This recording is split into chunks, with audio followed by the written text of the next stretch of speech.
बच्चों, आज हम जूल थॉम्सन कॉएफिशिएंट के बारे में देखेंगे कि जूल थॉम्सन कॉएफिशिएंट क्या होता है और इसके लिए हम व्यंजक या सूत्र की स्थापना करेंगे बच्चों। ठीक है ना। जूल थॉम्सन कॉएफिशिएंट या जूल थॉम्सन गुणांक म्यूजेटी। ठीक है, देखिएगा, इससे पहले कि हम जूल थॉम्सन गुणांक के लिए सूत्र की स्थापना करें, थोड़ा सा आइडिया में जूल थॉम्सन इफ़ेक्ट या जूल थॉम्सन एक्सपेरिमेंट के बारे में देता हूं बच्चों। जूल थॉम्सन प्रभाव के अनुसार या जूल थॉम्सन प्रभाव के अंतर्गत हम किसी गैस को रुद्धोष्म रूप से उच्च दाब से निम्न दाब की ओर प्रसारित करते हैं, जिससे कि गैस के ताप में कमी हो जाती है। ठीक है, जिसको हम थोड़ा ब्रीफली यहाँ देखेंगे कि हमारे पास ये एक ट्यूब है जो ऊष्मारोधी है, जिसमें ऊष्मा का आदान प्रदान नहीं होता, और यहाँ पर एक पोरस प्लग लगा हुआ है जिसमें छोटे छिद्र हैं। ठीक है, और यहाँ एक पिस्टन लगा हुआ है जिससे हम हाई प्रेशर देकर इस गैस को संपीड़ित करते हैं और फिर हम इसको लो प्रेशर की ओर इधर प्रसारित करते हैं, यहाँ प्रसारित करते हैं।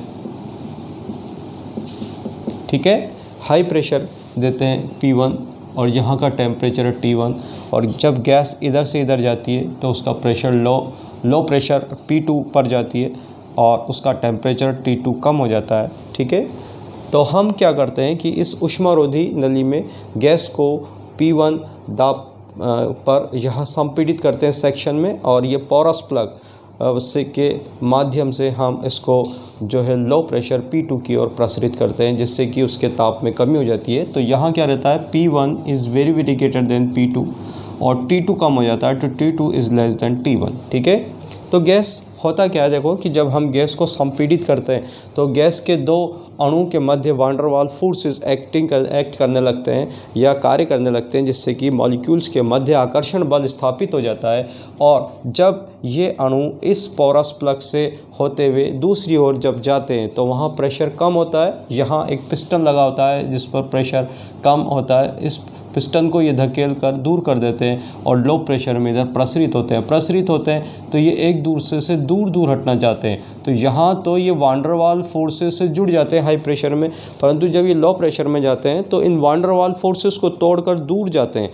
तो इन वान डेर वाल्स फोर्सेस को तोड़ने के लिए एनर्जी चाहिए। अब बाहर से तो कोई एनर्जी सप्लाई नहीं होती, तो होता क्या है कि गैस के अणु खुद अपनी एनर्जी लेते हैं और एनर्जी लेकर इन वान डेर वाल्स फोर्सेस को तोड़ते हैं, जिससे कि गैस की जो ऊर्जा होती है वो कम हो जाती है, और कम होने से यहाँ टेम्परेचर कम हो जाता है और कम होने से शीतलन प्रभाव दर्शाया जाता है। ठीक है, तो देखिएगा कि यहाँ पर गैस के ताप में कितनी कमी हुई वो इस बात पर डिपेंड करता है कि इन दोनों सेक्शन में दाबांतर कितना है। जैसे इन दोनों सेक्शन में दाबांतर P2 माइनस P1 देखें हम, P1 माइनस P2 देखें तो ये डेल्टा P हो, तो जो दोनों सेक्शन में जो तापांतर होगा, मतलब कितना ताप कम होगा, वो डेल्टा P और डेल्टा T एक दूसरे के समानुपाती होते हैं। ठीक है ना, आगे बात समझ में।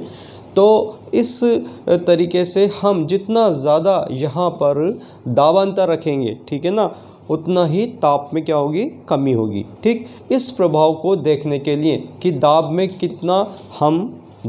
कितना हम अंतर रखें कि गैसों के ताप में हम एक निश्चित जो है कमी ला सकें, इसके लिए म्यूजेटी यानी कि जूल थॉम्सन गुणांक को हम परिभाषित करते हैं बच्चों। ठीक है, दूसरी बात, जब ये प्रयोग किया जाता है तो इस प्रयोग में या जूल थॉम्सन जो इफ़ेक्ट है या जूल थॉम्सन जो प्रसरण है, इसमें तंत्र की एंथैल्पी जो होती है वो कांस्टेंट होती है। ये बात हम पहले देख चुके हैं, यानी कि यहाँ से यहाँ जाने पर गैस के जो एंथैल्पी में कोई अंतर नहीं आता, ये चीज़ भी हमें याद रखनी है। ठीक है ना, तो इसको ध्यान में रखते हुए हम जूल थॉम्सन गुणांक के लिए सूत्र की स्थापना करेंगे बच्चों। ठीक है, समझ में आ गया।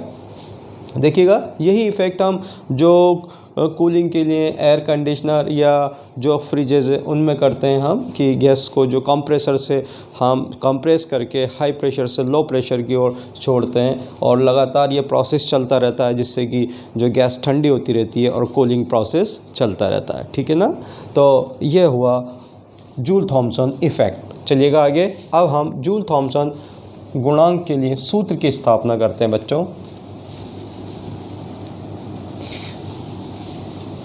तो हम क्या करते हैं कि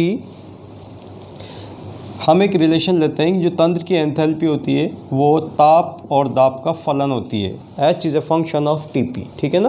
तो हम इसको इस तरीके से लिख देते हैं। तो यदि हम इस संबंध से डी एच निकालें, ठीक है, तो हम डी एच को कुछ इस तरीके से लिख सकते हैं, del H by del T at constant P into D T plus del H by del P at constant T into D P.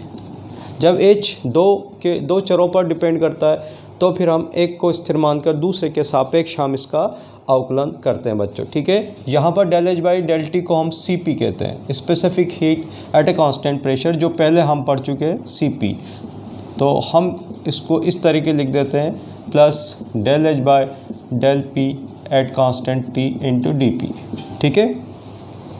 अब देखिएगा यहाँ मैंने सी पी पुट कर दिया इसको। अब हम क्या निकालना चाह रहे हैं, देखो मैंने आपको बताया था कि हम ये निकालना चाह रहे हैं कि जब दाब में dP अंतर होता है तो ताप में अंतर होता है dt।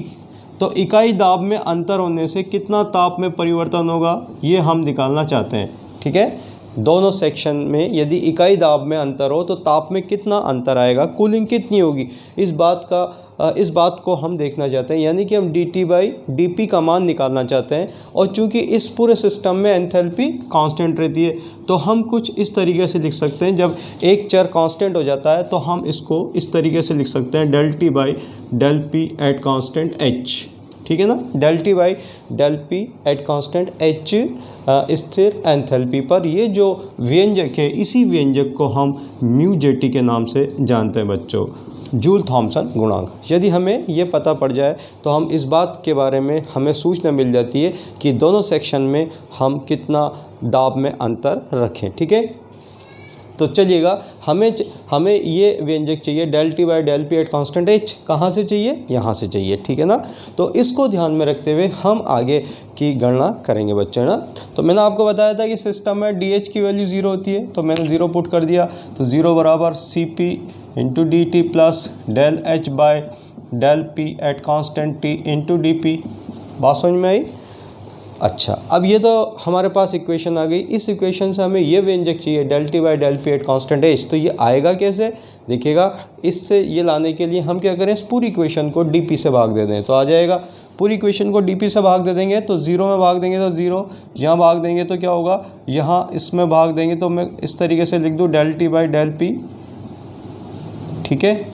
अब यहाँ मैंने dt से डेल टी कर दिया और भाग दिया था dp पर डेल p कर दिया। क्यों कर दिया, क्योंकि हम यहाँ कंडीशन लगा रहे हैं h is a constant. Enthalpy इस पूरे सिस्टम में जूल थॉमसन इफेक्ट या एक्सपेरिमेंट में एंथैल्पी जो है कांस्टेंट होती है। प्लस यहाँ लिख दिया हमने del H by del P at constant t into D, और dp से dp कट जाएगा, ठीक है। अब हमारे पास हमें क्या चाहिए, ये व्यंजक चाहिए। तो हम इसको इस तरफ ले आते हैं। तो हम इक्वेशन को लिख सकते हैं del T by del P at constant h, और इसको उधर ले जाएंगे तो माइनस के साथ del h by del P at constant t upon C P, ठीक है। और इसी को हम किस नाम से जानते हैं, इसी व्यंजक को हम म्यू जे टी के नाम से जानते हैं बच्चों। तो इस तरीके से हम म्यू जे टी का मान ज्ञात कर सकते हैं। Del T by del P at constant h को ही म्यू जे टी कहते हैं। यदि हमें यहाँ h का मान पुट कर दें तो हम जो है म्यू जे टी का मान, जूल थॉमसन कोएफिशिएंट का मान हम ज्ञात कर सकते हैं, ठीक है ना। तो इसके बाद अब हमारे पास दो काम है। एक तो आदर्श गैसों के लिए म्यू जे टी का मान ज्ञात करना, और एक आइडियल गैस वास्तविक गैसों के लिए म्यू जे टी का मान ज्ञात करना। देखिएगा, जो आदर्श गैसें होती हैं उनके अणु के मध्य कोई आकर्षण बल कार्य नहीं करता। तो जब हम उनको संपीड़ित कर देंगे और अणु पास आ जाएंगे तब भी उनके मध्य कोई आकर्षण बल कार्य नहीं करेगा। और जब गैसें पोरस फ्लक्स से होकर जब दूसरी ओर जाएंगी, यानी कि हम जब आदर्श गैसों पर जूल थॉमसन इफेक्ट को अप्लाई करेंगे तो जब गैस के अणु उच्च दाब से निम्न दाब की ओर जाएंगे और वह प्रसरित होंगे तो इजीली प्रसरित हो जाएंगे, क्योंकि उनके अणु के मध्य कोई आकर्षण बल नहीं होता, ऐसा हम मान के चलते हैं। तो जब आसानी से प्रसरित हो जाएंगे तो उनको ऊर्जा की भी आवश्यकता नहीं पड़ेगी, तो गैस के ताप में कोई कमी भी नहीं होगी। अर्थात जब आदर्श गैसों पर जूल थॉम्सन इफ़ेक्ट लगाया जाता है तो उनके ताप में कोई कमी नहीं होती। तो हम कहते हैं कि आदर्श गैसों के लिए म्यू जे टी का मान 0 होता है, ठीक है ना। पर हम इसको सिद्ध करेंगे आगे कि आदर्श गैसों के लिए म्यू जे टी 0 होता है, जिसको हम अगले लेक्चर में देखेंगे बच्चों। धन्यवाद।